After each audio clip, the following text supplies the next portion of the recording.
नमस्कार, मोठी बातमी समोर येते। सांगोल्यातील डॉक्टरांची पुण्यातील तिघांकडून 30,000 रुपयांची फसवणूक, गुन्हा दाखल।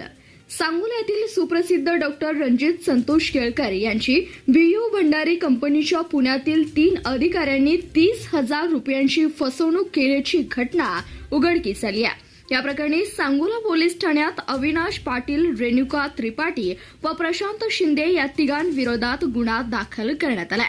नेमकं काय आहे प्रकरण? फिर्यादी डॉक्टर रणजित केळकर यांच्या माहितीनुसार दिनांक 22 नोव्हेंबर 2025 रोजी दुपारी 3 वाजता त्यांची 4 चाकी गाडी क्रमांक MH12 YH2600 बीयू भंडारी सर्व्हिसेस सेंटरमध्ये सर्व्हिसिंगसाठी होती। सर्व्हिस सेंटरच्या एरियामध्ये उभ्या असलेल्या दुसऱ्या गाडी क्रमांक MH14 JH7950 ला डॉक्टर केळकर यांच्या चालकाकडून गाडी बाहेर काढताना किरकोळ धक्का लागला व गाडी खरचटली होती। नियमानुसार गाडी गेटवर द्यायला हवी, पण डॉक्टर केळकर यांचे म्हणणे आहे की नियमानुसार सर्व्हिस सेंटरने गाडी गेटवर ग्राहकांच्या ताब्यात द्यायला हवी होती, मात्र सर्व्हिस सेंटरच्या कर्मचाऱ्यांनी निष्काळजीपणाने चालकास सर्व्हिस एरियातून गाडी बाहेर काढण्यास सांगितलं। त्यामुळे हा किरकोळ अपघात झाला। धमकी देऊन 30,000 उकळले।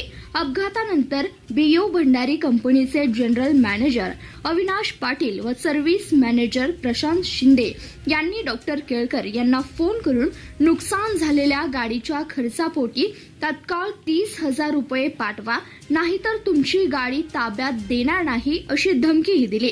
प्रशांत शिंदे यांनी वारंवार पैशाची मागणी केल्यानं डॉक्टर केळकर यांनी बीयू भंडारीच्या खात्यावर 30,000 रुपये पाठवले।